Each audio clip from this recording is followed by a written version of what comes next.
Bonjour à toutes et à tous, c'est Ahmad, j'espère que vous allez bien, j'espère que vous avez apprécié la vidéo de mardi, je le dis rarement, mais n'hésitez pas à vous abonner, rejoindre la communauté des rois sur le Discord notamment, de plus en plus de membres rejoignent au quotidien le Discord des rois du marché, vous trouverez le lien dans la description. On va bien sûr parler Bitcoin et j'ai titré moins 30% avant l'halving. Je vais vous expliquer pourquoi je le jouerai personnellement et pourquoi je l'encadre dans le scénario que je suis en train de monter actuellement sur des petites timeframes, notamment daily, voire weekly. On va bien sûr parler d'Ishimoku Ginkoyo, on va parler des trends baissières et on va parler aussi d'une fractale sur Ethereum qui est en train de se mettre en place, quasi à l'identique. On en parle maintenant. Avant de commencer, je vous invite toujours à rejoindre le Discord des rois du marché. Vous trouverez le lien dans la description. À l'intérieur, une documentation qui s'appelle la stratégie 4 rois. N'hésitez pas à l'utiliser, vous en imprégner, vous en inspirer pour vous aussi trouver votre propre style d'investissement, que ce soit sur le court, moyen, long terme, voire très long terme. Si vous souhaitez aller plus loin, vous avez la possibilité également de rejoindre l'Académie des rois, disponible depuis septembre. On est plus d'une centaine à l'avoir rejoint. Le lien est également dans la description. Mardi notamment, nous avions parlé des fonds indiciels et des indices, notamment possibles indices crypto en devenir sur les 10 prochaines années. Donc on va extrêmement loin et en profondeur dans ces narratifs et dans ces allocations de capitaux pour pouvoir gérer des capitaux avec des sommes plus importantes dans les années à venir si on traîne et si on joue et si on swing ces marchés crypto tendanciellement haussiers depuis leur création et 10 ans de belles années à vivre encore et j'aimerais les vivre avec vous. On va parler Bitcoin très rapidement. Bon, on a une résolution haussière par rapport à ce tout petit triangle de contraction.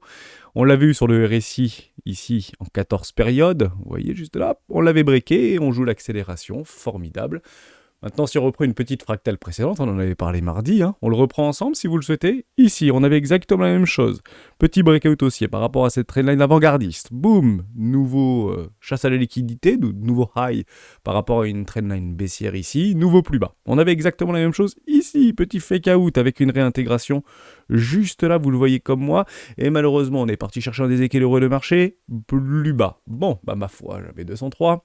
Ici, on est en train de faire exactement la même chose. On vient chercher la liquidité, on arrive sur un objectif de prix, déséquilibre de marché précédent, peut-être un fake out, attention à la réintégration, plus bas. Qu'est-ce qu'on attendra donc pour jouer après éventuellement un swing haussier si on pense qu'on ne peut malheureusement pas aller plus bas et puis aller chercher des cryptos beaucoup moins chers qu'elles ne le sont déjà, une divergence, tout simplement une petite divergence au niveau du RSI, c'est exactement ce qu'on avait observé ici, avec une réintégration par rapport au range précédent, plus haut. Ici, exactement la même chose, réintégration par rapport à et plus haut. Bon, pas beaucoup plus haut, mais quand même plus haut, donc c'est plutôt ce que je jouerais.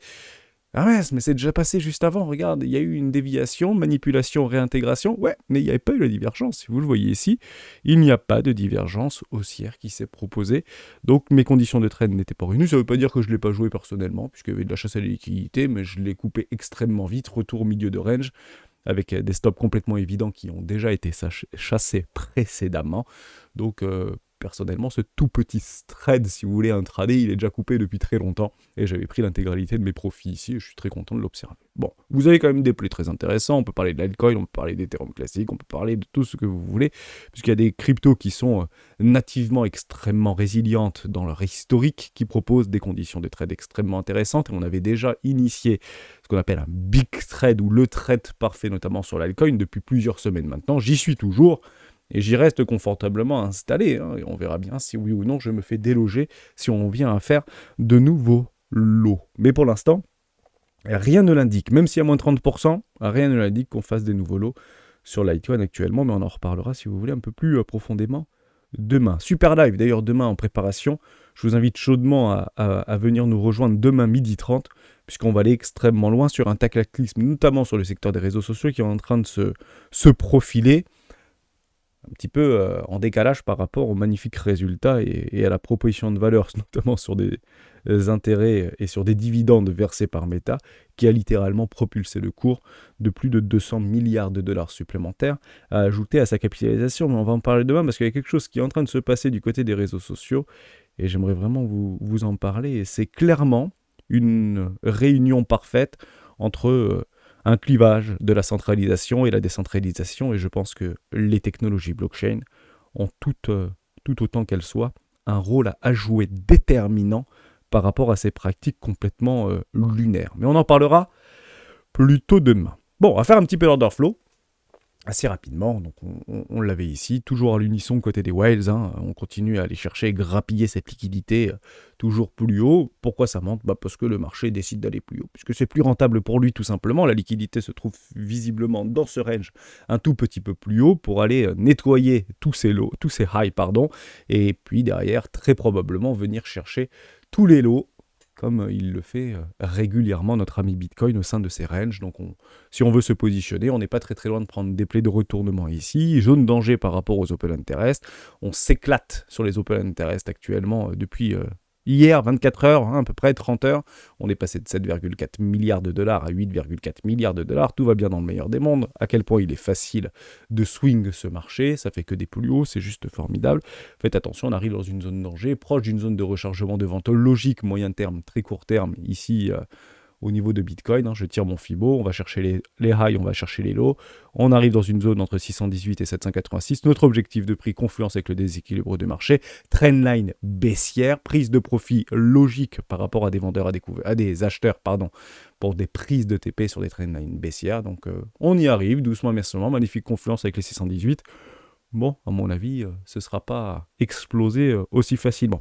Et si je me trompe, on y revient après, en fin de vidéo, et on le verra extrêmement rapidement, si je me trompe là-dessus. Bon, on continue avec Ichimoku Kinkoyo, puisqu'il y a des choses extrêmement pertinentes, intéressantes, qu'on est en train d'observer sur Ichimoku Kinkoyo, et on va se faire toutes les time frames, ça va aller relativement vite. Actuellement en daily, c'est quoi? C'est neutre, avec un bloqueur ici sur notre SSA. Donc c'est une confluence également avec le 0,618 qu'on a vu précédemment, qu'on viendrait éventuellement chercher ce déséquilibre de marché, avec un plat de Kijun, un plat de test sur des time frames en daily, mais c'est neutre par rapport à la time frame daily. Côté weekly, c'est bullish. On a lâché Kunspan complètement en dehors du nuage, elle est au-dessus des prix. Kinjun Tenkan, on est en train de retravailler au-dessus de cette Tenkan ici en weekly. Pour l'instant, on attendra bien évidemment les clôtures. Si vous pensez que c'est puissant au niveau de la Tenkan, vous allez voir après des time frames beaucoup plus importantes et c'est pas forcément reluisant dans les prochains mois, prochaines semaines ou prochains mois.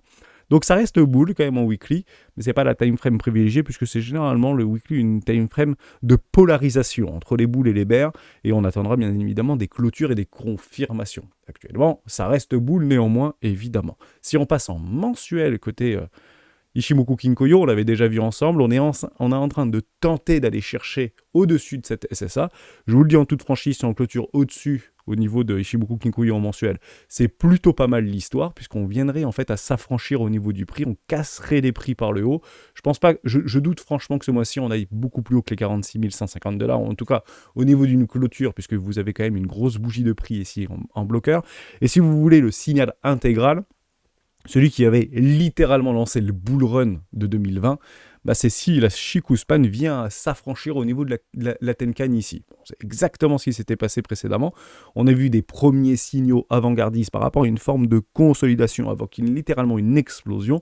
C'est lorsque la Shikuspan avait passé les prix. Kingjun et ici Tenkan par rapport à la Shikuspan. Ça lance littéralement le bull run. Honnêtement, on est pubère si on observe ce type de choses. Mais on n'y est pas, on parle ici de time frame en mensuel. Si on passe en trimestriel, c'est assez chirurgical, on va pas se mentir, ici au niveau de notre Tenkan. Et je vous le cache pas que c'est difficile pour Bitcoin de franchir cette Tenkan. Et généralement, on revient même à clôturer en dessous. Ce qui est très drôle d'observer, et je vous le montre vraiment en trimestriel, puisqu'on s'est beaucoup posé la question pour savoir est-ce qu'on est en avance, est-ce qu'on est en retard, est-ce qu'on est parfaitement équilibré par rapport à la programmabilité et à la cyclicité de Bitcoin. Il semblerait qu'on soit un petit peu en retard. J'ai envie de dire, par rapport à ce qu'on est en train de tomber vis-à-vis d'un magnifique cycle haussier. Et certains diront, non, on est vachement en avance, et vous allez voir en fait là où je veux en venir. La dernière fois qu'on avait en fait explosé au niveau de cette Tenkan ici en trimestriel, je suis bien en trimestriel. Vous voyez qu'on n'avait pas réussi à le clôturer. Réintégration avec une énorme bougie de réintégration, et il y avait eu 3 bougies rouges jusqu'au crack Covid de mars 2020 pour aller nous chercher quoi? Une constellation de confluence par rapport à des moyennes mobiles trimestrielles et mensuelles, 20 périodes, 50 périodes, ascendantes. Bon, et ce qui pourrait être jouable, et c'est un petit peu difficile, et je suis encore une fois en trimestriel, donc on en reparle ici janvier, février, mars, on parlera bien ici de fin mars, c'est qu'en une seule bougie, donc en un trimestre, bah, on se retrouve en fait au niveau de notre Tenkan ici à 32 000 $, objectif et target d'MS baissière, avant éventuellement d'aller atteindre cette constellation au niveau des moyennes mobiles ascendantes ici. Donc ça peut être fait en une bougie, ce qui avait été précédemment fait en 3 bougies. Oui, mais ici, il faut se rappeler qu'on était en avril 2019, et si on devait se retrouver dans une fractale identique par rapport à ce qu'on avait vécu précédemment, c'est cette bougie-ci qui aurait dû en fait exploser au niveau de notre Tenkan. Et on aurait eu potentiellement 3 bougies baissières, 1, 2, potentiellement 3, pour aller nous chercher notre Tenkan en trimestriel. Donc ce qu'on a fait en 3 bougies précédemment, si on est exactement dans le même narratif et dans la même fractale que précédemment, eh ben on le fera très probablement en une seule bougie. Donc ça devrait être difficile à encaisser, mais pas complètement impossible, puisque finalement, on le dit très souvent, que Bitcoin prenne 3 mois, 2 mois, 1 mois, bah, l'idée c'est que ce soit parfaitement synchrone et asynchrone par rapport à ce qui s'était passé précédemment, et c'est encore une fois rarement différent. Je reviens par rapport à Ethereum.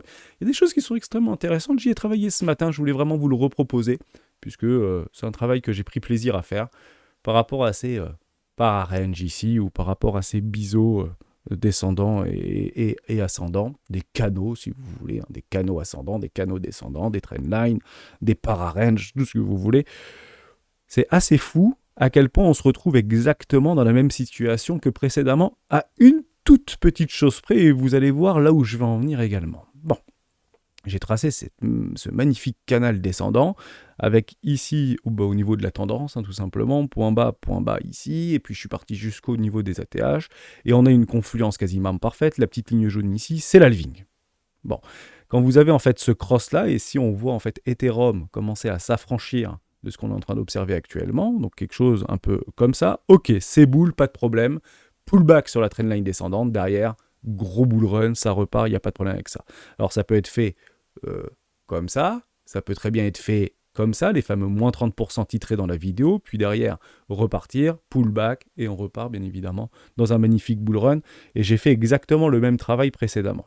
Et ce qui est très intéressant, c'est que le momentum d'Ethereum est plus fort sur ce cycle que le cycle précédent. On était beaucoup plus horizontal, ici on est beaucoup plus vertical, pas parabolique, mais relativement vertical. Et il est vrai que si on reprend exactement par rapport à ce qu'on a vu précédemment vis-à-vis de Bitcoin, bah ici on était parti chercher notre point haut, et on n'est pas parti chercher notre point haut, jusqu'à preuve du contraire, parce qu'on aurait dû aller le chercher à peu près ici, notre point haut généralement, si on avait fait exactement les mêmes fractales. Bon, est-ce que ça veut dire que... Ça veut dire qu'on est déjà en avance et qu'on doit déjà repartir au niveau d'un bull run, mais pas nécessairement. Parce qu'on avait fait en fait exactement la même chose, mais ici sur un milieu de range. Vous le voyez juste là, avant le crack Covid 2020. C'est exactement la petite flèche que j'ai positionnée par rapport à la temporalité. Et cette petite flèche, elle est exactement là. Et ce qui est très drôle, c'est que Hermès, tu te gourres parce que on aurait dû être ici si on fait exactement la même chose que ça. Alors qu'actuellement, on est plutôt en train de taper au niveau du haut du canal. Ouais, à ce moment-là, je vous pose une question.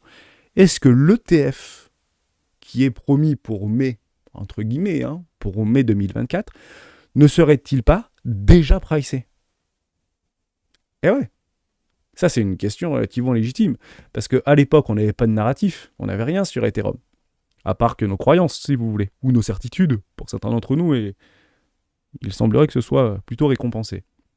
Mais peut-être qu'en réalité, on a vu en fait des bitcoins et des ETF bitcoin se mettre en place, être validés. Pourquoi Ethereum n'a pas fait dans sa même lignée, dans sa même logique, le pricer à sa manière, peut-être avec un momentum un peu moins soutenu que Bitcoin, évidemment, puisqu'on en parlait moins, mais peut-être que celui-ci a déjà été pricé précédemment. Tout simplement. Et on va venir titiller en fait cette trendline avant d'avoir éventuellement un moins 30%. Mais je le prévois avant la halving, histoire de faire un petit peu peur, et dans la même logique que pourquoi pas déjà pricer. Et vous allez voir là où je veux en venir vis-à-vis de cette temporalité. Voilà, j'espère que je vous ai aidé par rapport à Bitcoin et Ethereum. Mais en fait, c'est réellement pas différent, sauf qu'au niveau du narratif, peut-être qu'on a déjà pricé les ETF au comptant au niveau d'Ethereum dans les prochains mois, tout simplement. Alors, on le verra très bien, si vous connaissez l'histoire. Plus on va s'approcher d'une probabilité forte, plus logiquement le cours devrait réagir, et on sera dans une mauvaise situation pour acheter si les ETF au comptant vis-à-vis d'Ethereum soient validés. Mais c'est clairement pas mince à faire. parce que la SEC a encore repoussé les demandes d'homologation, enfin les homologations par rapport aux ETF au comptant. Et honnêtement, avec tout ce qui est en train de se passer vis-à-vis de la SEC et du secteur des crypto-monnaies dans sa grande globalité, s'il y en a bien un qui peut refuser, c'est bien celui-là, pour être tout à fait honnête avec vous. Bon, ok. Il y a un truc et un catalyseur qu'il faut bien comprendre aussi, c'est à quel moment les marchés dévissent. Parce qu'on est bien en train de voir quelque chose d'assez fou actuellement, enfin c'est pas forcément fou, hein, c'est que les marchés financiers continuent à faire de nouveaux plus hauts sur de nouveaux plus hauts sur de nouveaux plus hauts. Donc tout va bien dans le meilleur des mondes, alors que les taux se tout plus haut et qu'on va rentrer dans une phase la plus restrictive par rapport aux consommateurs vis-à-vis des taux d'endettement. Donc en fait, il y a toujours un décalage par rapport à une augmentation des taux, 0,25 points, 0,50 points, 0,75 points, et ce qui en réalité en découle par rapport à l'économie réelle ou au consommateur final, si vous voulez. Généralement, on prend 3 mois à 6 mois pour avoir en fait l'impact de l'augmentation des taux d'intérêt dans l'économie réelle. Donc on va arriver d'ici la fin du mois, voire la fin mars, à peu près fin mars, sur le pic, si vous voulez, de l'insoutenabilité des taux directeurs, que ce soit au niveau européen ou que ce soit au niveau américain, sur les consommateurs et sur les clients finaux, si vous voulez. Bon. Maintenant, si vous avez ça, il faut comprendre qu'on a déjà probablement inscrit dans le marbre 3 baisses de taux. C'est clairement ce qui a été annoncé, notamment par des directeurs par des représentants et des mandataires de la Banque centrale américaine. 3 baisses de taux prévues en 2024. Maintenant, qu'est-ce qu'on prévoit ? Moins 0,25, moins 0,50, moins 0,75, on n'en sait rien. On sait à peu près qu'on devrait perdre 1,5 points sur toute l'année 2024. Et c'est à ce moment-là précis que, historiquement parlant, au moment où on enclenche ce pivot, que les marchés dévissent. C'est systématique. Il n'y a pas eu en fait d'autres cas de figure dans l'histoire où au moment où la Banque centrale américaine a décidé d'infléchir la courbe des taux, de ces taux directeurs, où les marchés n'ont pas réellement vacillé. Et c'est systématique. Vous l'avez exactement ici, crash 2008. Vous l'avez exactement ici, crack des dot-com. Vous l'avez précédemment dans les années 80, 90 également, crise des ETF, avec Warren Buffett en a beaucoup parlé, etc., etc., etc. À chaque fois que les taux ont été infléchis, il y a quelque chose qui s'est brisé dans l'économie et qui a propulsé en fait les marchés avec des baisses plus ou moins soutenues. Peut-être du moins 30%, moins 25%, à partir de moins 25% sur les marchés traditionnels, et notamment sur les fonds indiciels, c'est considéré comme des cracks boursiers, et à chaque fois ça s'est passé. Pas au moment où tout le monde le disait, pas au moment où c'était le plus compliqué, au moment où la banque tout simplement décidait de baisser leurs taux. Voilà. Donc est-ce qu'il y a une forme de confluence temporelle par rapport à un possible moins 32% juste avant la ligue, au niveau de la ligue, au niveau de Bitcoin? Oui, je pense que ce ne sera pas différent. Et à mon avis, les marchés crypto suivront la tendance au niveau en tout cas, suivront la dégringolade ou la dégradation du marché plutôt traditionnel. Ok pour ça. On continue avec quelques petites news qui sont extrêmement pertinentes. La première, c'est ça. La SEC retarde sa décision concernant les ETF des Nisco de Galaxy Digital. Vous les avez ici, les dernières trendlines, entre guillemets, ce sera, il faut prendre les plus... le 23 mai prochain. Voilà. Au moins, c'est la finale deadline. La question à savoir, c'est est-ce que ça va être validé? Est-ce que ça peut être validé? Partez du principe qu'en fonction de là où se trouve Ethereum au moment précis, et d'ailleurs beaucoup de nos altcoins, puisque si y a Ethereum derrière, il y a Polkadot, derrière, il y a Atom Cosmos derrière, en fait, ça ouvre la boîte de Pandore à tous les proof of work que vous connaissez. Honnêtement, je ne me prononce pas sur la question, parce que tout est possible dans l'univers, je vais être tout à fait honnête avec vous, mais on le sera avant par rapport à la valorisation d'Ethereum à ce moment-là. Soit c'est plus haut, et en fait les pourcentages s'accélère, enfin en tout cas sacrémente à la hausse pour dire on est à 95% de chance que l'ETF au comptant sur Ethereum soit validé, ou on est plus près des 10% de chance, et à ce moment-là vous le verrez bien évidemment dans le cours, puisque le marché a tendance à le pricer dans des pires conditions, évidemment. Deuxième petite chose, guerre anti-crypto, la SEC met encore une droite aux crypto-monnaies. C'est John Lucon qui nous le partageait. Donc ça vient d'où ce truc-là? Par rapport à de nouvelles règles qui ont été votées ou qui ont été apportées par rapport à la SEC, donc article 3A 5-4 et 44-2, par rapport à une obligation des bourses et des brokers de crypto-monnaies qui génèrent plus de 50 millions de volume En gros, quasiment rien en fait, si on parle bien ici de volume, donc tout le monde devra s'enregistrer. Et la SEC également continue son combat avec Ripple, à nouveau dans la tourmente face à la SEC. C'était il y a quelques jours, on en avait déjà parlé, mais c'est loin d'être terminé puisque le juge a demandé, alors c'est normal, ceci étant dit, c'est pas la fin du monde, les juges ont demandé des documents financiers par rapport à la vente d'XRP à des institutionnels sur la période 2022-2023. Je vous le dis, et je le dis très régulièrement, et honnêtement, c'est pas compliqué d'avoir raison là-dessus, ça se finira avec une transaction financière.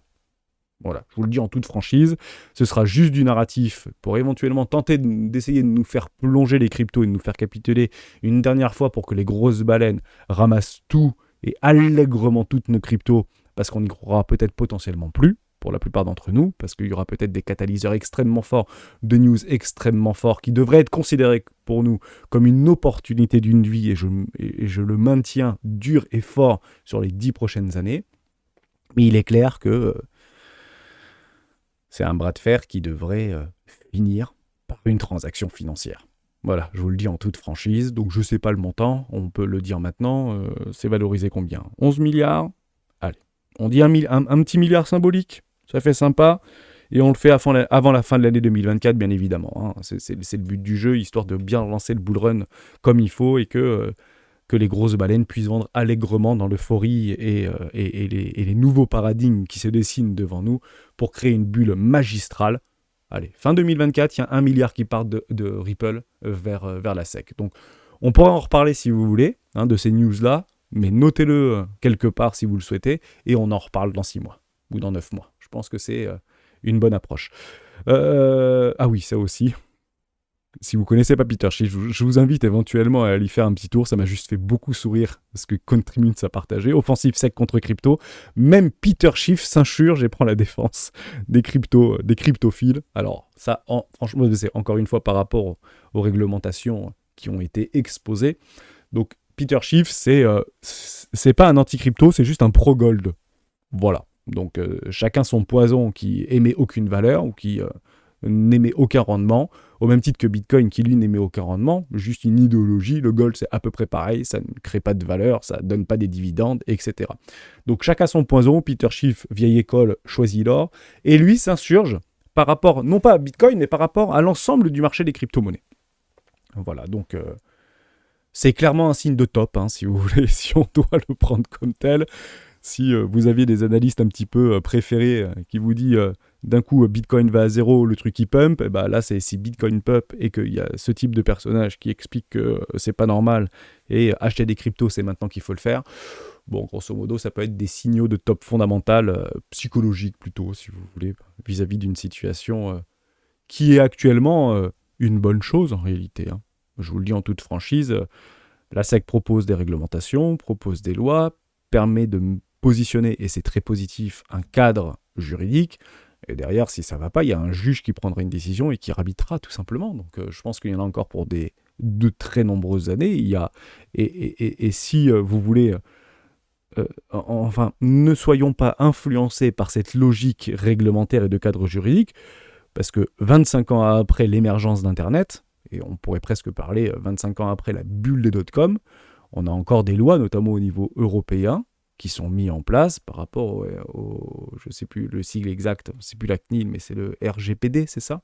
RGPD par rapport à la détention des datas, etc., des assignations du tribunal, notamment en Europe, par rapport à Facebook, etc. Donc vous voyez que c'est quelque chose qui va durer des dizaines d'années, donc il ne faut pas du tout en avoir peur, et il faut plutôt l'embrasser bras ouverts pour pouvoir accompagner dans la protection de la plupart des utilisateurs. C'est encore le but du jeu, l'objectif c'est de protéger les investisseurs et les épargnants, protéger les consommateurs et les utilisateurs, et c'est une très bonne chose. On continue avec ceci, le casse-tête du gouvernement pour combler le gros trou budgétaire de 2024. Alors c'est pas 2025, c'est pas 2026, c'est 2024. Bizarrement, c'est cette année. Donc il va falloir soi-disant faire 10 milliards d'économies, je sais pas où est-ce qu'ils vont les faire, ces 10 milliards d'économies. Ils vont très probablement trouver la solution. La France est une machine fiscale, on a les meilleurs savants du monde pour créer des taxes. Donc je pense que ça va pas être très très compliqué pour pouvoir les trouver, mais c'est toujours au détriment de d'autres choses. Donc le fait qu'on soit dans une situation aussi complexe, à quel point la France et l'Allemagne aujourd'hui plombent la croissance européenne, il est fort à parier, bien que nous essayions encore une fois de manipuler des chiffres, notamment de la croissance et du PIB, que ce soit français, allemand ou européen, à un moment donné, ça va finir par se voir, et ça se voit déjà, et ça se voit également au niveau des entreprises du CAC 40, qui ont du mal à bien qu'elles soient sur de nouveaux ATH, etc., mais qui ont du mal à se battre contre des entreprises, notamment américaines. Bon, ça on l'a vu mardi au niveau des indices et des fonds indiciels. C'est pas très sexy aujourd'hui d'investir notamment sur des PEA, puisque si vous prenez n'importe quel fonds indiciel, notamment US, les performances en sont comme une mesure supérieure. Voilà, on parle d'un ratio de 1 à 5. C'est-à-dire que si vous faites x2 sur des fonds indiciels ou sur des paniers de devises françaises ou européennes, eh ben vous faites en fait x5 si vous étiez redirigé sur les 10 dernières années, plutôt sur des valeurs américaines. Je parle de x5 par rapport à la performance. Donc si ça fait x2, partez du principe que ça ferait x10 au niveau des US. Ça aussi c'est très intéressant. Wall Street ou en avance avec des résultats records pour le S&P 500. Que de bonnes nouvelles. Meta, Facebook, oui, c'est pareil. Apple, des résultats canonissimes. Google, un petit peu en deçà, mais honnêtement, ça tient bien. En revanche, il y en a un qui a eu un petit peu de mal à sortir les épaules. Bien que les réseaux sociaux, quand c'est pas rentable, c'est pas très grave puisque ça permet de générer de la data. D'ailleurs, Meta l'a dit aux grandes dames, et on en parlera plus profondément demain si vous le souhaitez, par rapport à son IA. Pour entraîner son IA, va utiliser bien évidemment les datas des utilisateurs de Facebook, à la grande surprise de tout le monde. Donc ça, il y a une vraie question à se poser au niveau de cette décentralisation et comment on utilise ces datas-là d'un point de vue anonymisé pour pouvoir entraîner des IA qui ont soif d'apprentissage pour pouvoir nous rendre potentiellement la vie plus facile et puis pourquoi pas l'encourager avec un cadre juridique clair et sans pour autant avoir des abus. Des abus et des excès, il y en a bien évidemment sur tous les marchés et sur toutes les questions qu'on pourrait se poser. Ceci étant dit, il y a quelque chose qui blesse et il y a quelque chose qui peut éventuellement nous alerter sur une situation en devenir si jamais les résultats n'étaient pas dans les attentes du consensus. Et c'est Snapchat qui en a fait les frais. Snapchat s'est fait exploser littéralement. Voilà, juste ici, le secteur des réseaux sociaux est secoué par Snap qui s'écroule de 30% après la publication d'un chiffre d'affaires trimestriel en deçà des prévisions. Mais on va le regarder ensemble si vous voulez. Snap, avec grand plaisir, qui se fait littéralement renvoyer dans les cordes. On perd 30% en une journée. C'est violent. Il y a une bougie rouge extrêmement violente. Je vais ici, enlever Ichimoku Kinkoyo. Mais alors, on est toujours dans notre range. On avait essayé de partir, de faire des magnifiques structures avec une forme de latéralisation. On peut prendre le roi de pique. Si vous avez un roi de pique, il est ici, le roi de pique. Parce qu'on s'est fait littéralement renvoyer dans les cordes. Et ça, c'est juste que c'était légèrement en deçà des estimations. On parle de rapporter 136 milliards de dollars, 1,36 milliards de dollars par rapport à une estimation à 1,38 milliards de dollars. Moins 30%. Alors je vous laisse imaginer, si on commence par rapport aux valorisations qu'on est en train de soutenir par rapport au S&P 500, si on venait sur un trimestre suivant, peut-être celui de mars, être en deçà des estimations des résultats. Très probablement que ça va être joué, en réalité, en amont. Ça, on va avoir des informations et le marché va catalyser et va s'alimenter de ces informations-là. Dès lors, si on doit avoir une correction franche, soutenue, un peu à l'image finalement de Snapchat, on ne l'aura très probablement pas après les publications. On l'aura très probablement avant les publications. Et je vous donne un petit tips, parce que j'ai beaucoup de commentaires dans ce sens-là et je vous remercie de les dire. Ça permet tout simplement de nous redonner en fait ou de nous remettre dans une forme de réalité. À chaque fois qu'en fait il y a des résultats qui ne sont pas forcément prometteurs pour un avenir plus ou moins proche, vous avez des petites informations qui passent juste avant la publication des résultats. Société Générale en fait les frais. Ici, par exemple. Juste là. Boum, suppression de 900 postes. Société Générale multiplie les plans sociaux pour redresser sa rentabilité. On parle de 700 postes en France ou 900 postes en France d'ici 2026. C'est assez drôle que ce soit juste avant les résultats trimestriels, voire annuels. Voilà, donc ça, ce sont comment on peut rappeler, alors je vais être méchant, des cacahuètes qu'on lance aux investisseurs et aux spéculateurs pour dire ne nous éclatez pas l'action, On a déjà pris des mesures drastiques pour pouvoir maintenir notre action, maintenir notre rentabilité, maintenir nos dividendes, etc. Donc on revient par rapport à un scandale qui avait été, je me rappelle parce que mon père l'avait suivi, vis-à-vis de Danone, et notamment par rapport à des délits d'initiés au sein de Danone. Je sais pas, je crois qu'il y a peut-être 15 ou 20 ans de cela. Et il y avait sur les réseaux sociaux de l'époque, aussi petit y était, je crois que c'était vraiment il y a une quinzaine d'années, ou à la télévision, je me rappelle, c'était TF1 également, pour sauver un actionnaire, virer un employé. Si vous vous souvenez de ça, en quoi, aujourd'hui, est-ce réellement différent? Je vous laisse avec ça. On se retrouve demain dans les rois du Bitcoin avec le live de 12h30.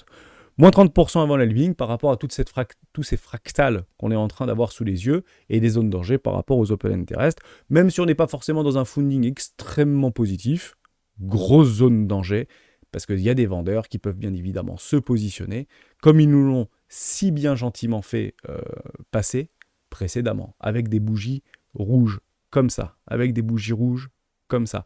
Ça peut venir éventuellement des mineurs, et on le voit très très bien d'ailleurs, que ça continue un petit peu à se dégrader au niveau de la vente ou des outflows vis-à-vis du minage, mais partez du principe qu'ils vendent sévère les mineurs actuellement. On est passé de 1